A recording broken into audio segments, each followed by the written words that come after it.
বাপরে, আজ কেন জানি সব হ্যান্ডসাম ক্যাটাগরি ভাইবা দিতে আসছে। তো আপনার নামটা কি ভাই? ওই দেখা যায় তাল গাছ, ওই আমাদের গা। দাদা আমার নাম লিখেছে সুলেমান খা।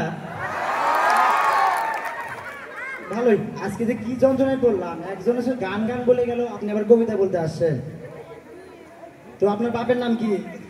আয় আয় সাদ মামা টিপ দিয়ে যা। আমার আব্বার নাম হলো ইব্রাহিম খা। আচ্ছা, আপনি তাহলে খা পরিবারের ছেলে। তা আপনার মায়ের নাম কি? নতুন নতুন পায়রা গুলি ঝুলুন বেঁধেছে। আমার নামটাও বেশ ফাইন, মোসাম্মদ রহিছে। খুব ভালো, খুব ভালো। এখন আপনার বাড়ি কোথায়? গোল করো না, সরুন ঘুমাই খাটে।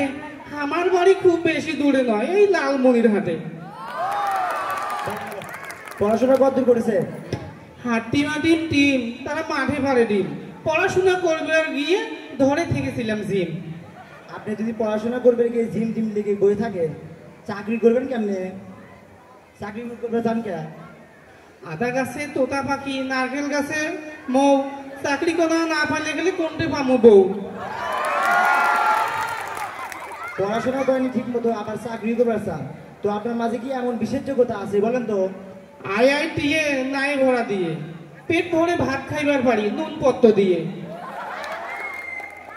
এটা কি আপনার বিশেষ যোগ্যতা? তার আর কি কোনো বিশেষ যোগ্যতা আছে আপনার? পোকা ঘুমালো, পাড়া জোরালো, বর্গি এলো দেশে। 51টা প্রেম করে ধরা খাইছি শেষে। সম্প্রতি আমি নিজের লেখা কিছু কবিতা লিখেছি, যেটা ইতিপূর্বে স্বনামধন্য দেশে বিদেশে খ্যাতি অর্জন করতে সক্ষম হয়েছে। তো আমার লেখা কবিতা ছিল একটা এরকম: ওই দেখা যায় প্রেম গাছ, ওইখানে আমার বাসস্থান, ওইখানেতে হলো এবার একটি মেয়ের স্থান।